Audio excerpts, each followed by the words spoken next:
In this video, we are going to talk about the power rule. Now, the power rule states that when raising a power to a power, you multiply that exponent. So what that would look like is if we had x to the power of n to the power of m, that would be equal to x to the power of n times m. So we took our n to the power of m and multiplied those together.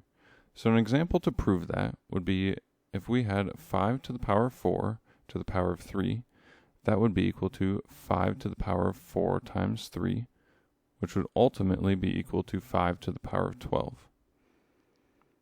And we can prove that by fully writing this problem out.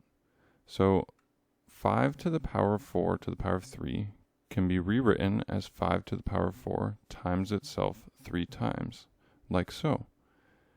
And if you also wrote out 5 to the power of 4, you would end up with 5 times 5 times 5 times 5 multiplied 3 times across.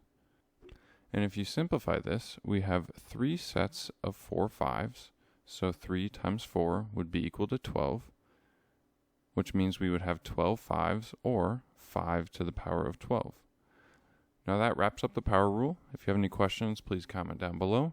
Otherwise, check out the description for additional resources. Thanks.